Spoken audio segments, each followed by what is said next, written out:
The Nile, until the 19th century, puzzled everybody. It flows through a desert. On each side of the Nile is a desert, sand.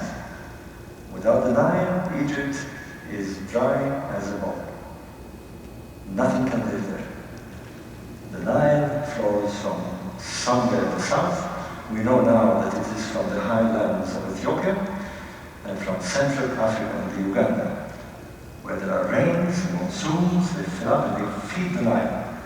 But we didn't know this until the 19th century, the mystery of the source of the Nile. But the Nile has a greater mystery. It floods once a year. Let's see, I've kind of done a Photoshop thing. There you are. And it floods to overflow the land on each side and it forms the Nile Valley. It's a miracle. It's a miracle of nature. It irrigates the land on its own. When the Greeks came to Egypt in the 4th century, they said this is paradise. And it was like a paradise. The people didn't even work. They just lived in this amazing place where the land was irrigated naturally and fertilized naturally because the flood waters not only watered the land, but it brought fertilizers from Central Africa, refuse, broken bits of trees and whatever. And it fed the land. The crops grew on their own. Like magic. But the weirdest thing is that the flood occurred when you expect it less. It occurred, what have we done? The summer solstice. It occurred in the height of the summer, in the hottest time of year, when you expect the water to ebb, to go down. Completely mystified. Why would the water rise when it was the hottest time of year? No rain, nothing to show more water, and yet this water rises.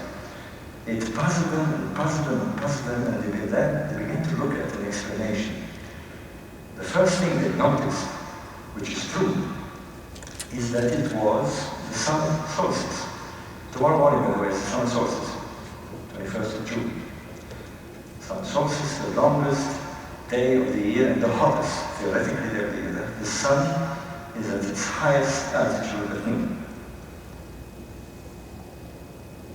Here is a picture taken in 1872 from a balloon. This is how the Nile would flood near the pyramids. It turned into sort of like Venice.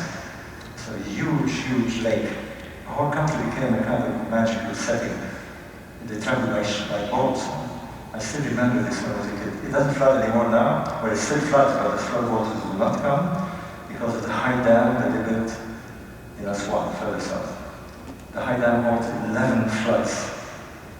Should it ever break, it will completely destroy it. So, but this was taken at the time when it still flooded until May. The last flood was in 1965.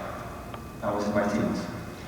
And now, if you go to Egypt, all this is built areas and hotels and all this stuff. Here's another picture of the Nile in flood. It must have been beautiful. Apparently, it attracted all sorts of fauna. There was fish and pelicans and parrots and kids would swim. Here's the water got very, very close to the pyramids, by the way. And you can see a reflection. And here it is without flood. How it is today. Now, I want to avoid doing astrology because I'll be doing that at the workshop if you come. I'll be doing real sky astrology, so I'll be talking about this, but just very quickly. Now, some of you may know this, but if you watch sunrise through the year, I'm standing here looking due east. Now, at the summer solstice, the sun will reach what we call a maximum northerly amplitude. In Egypt, it's about 28 degrees from due east. Here, I'm not sure what latitude we are. What latitude we are from here? It probably is a bit more than Egypt, but roughly you'll see the same thing. If you watch the sun throughout the year, it will go from here 6 months and back 6 months, right? Summer solstice, winter solstice. And in the middle, the equinoxes. One occurring this way, which is March, and the other one on the way back, which is September. And it's been doing this forever and ever and ever, since this planet has existed. And it will do this till this planet doesn't exist anymore. It always does this. And it's very easy to know how long it takes. Just count the days.